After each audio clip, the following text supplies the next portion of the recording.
I would support that, provided provided that there is due process involved. So I can't give any kind of blanket say yes I would, but if we have due process, the answer would be yes.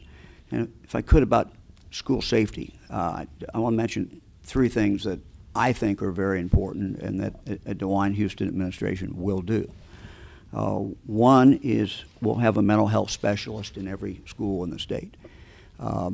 Many times when we go back in history and look at these shooters in these horrible tragedies, what we find is that they've given evidence that they have a mental health problem. Now, there's no guarantee that would stop a person, but I think it makes sense to have mental health specialists in every school. I also think it will help for many other reasons besides that, and help these children. Second, we have to do a better job, or we have to make sure that we have a complete background check. We have about 1,300 entry points in the state of Ohio. We have improved the accuracy of background checks, but we have a ways to go. About 90% of the data that is flowing in flows now electronically. My goal as governor will be to take us from 90 to 100%.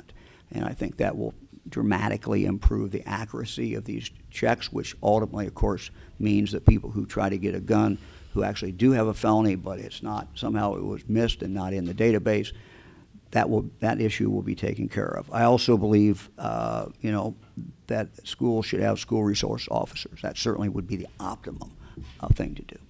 If I may, I'm sorry. If I may just follow up to what Mike DeWine just said. Look, what he's proposing is a big government solution, putting counselors in high schools to make decisions about the mental capacity of children. That is a decision that belongs to the parents, not to government. And so I would absolutely oppose what Mike DeWine has proposed with regard to this. And then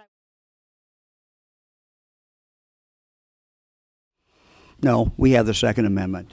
You could not do that under the Second Amendment. Which is interesting because Mike DeWine partnered with Chuck Schumer in the Senate to do just that, and now his position has flip-flopped because he's running for governor.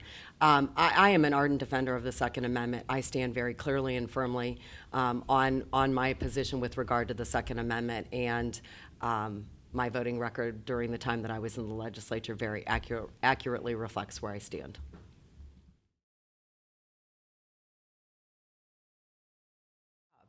Now, having said that, we started with conservative principles and conservative governing in this administration, but John Kasich walked away from those conservative principles. And I'm running for governor, and I believe in those conservative principles, and I believe it's those conservative principles that will allow every Ohioan to take advantage of the economic progress that some have seen over the course of the last 7 years. When exactly did he walk away from his conservative principles that caused you to make that break? I haven't exactly put my finger on the exact timing of it, but it started, as best as I recall, from a public perspective with the expansion of Medicaid.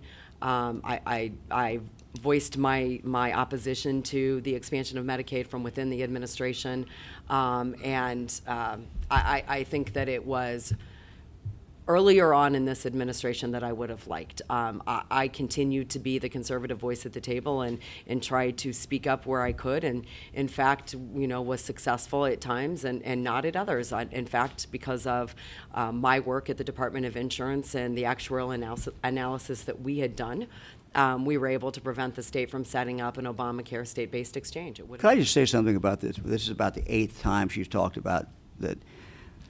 The Lieutenant Governor says she's the true conservative in this race, and I would just say to primary voters who are watching this, and thanks to the PD for putting this out there where everybody can see it, which I think is a great thing. One of us has been a conservative who's done things. The other has been a conservative who has, if like she says she's conservative, who has not really done things.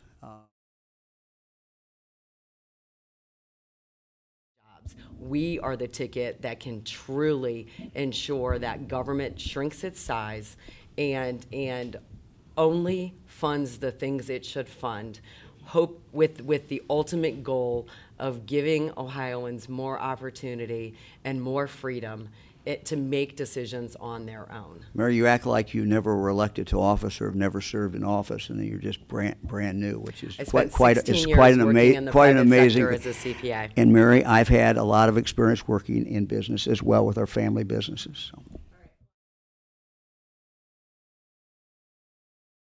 So I appreciate the only opportunity Mike DeWine and Mary Taylor will have, because he refuses to debate, to be in the same room together. Mary, we've been in the same and have a room conversation that many times. is what the voters of this state deserves to see.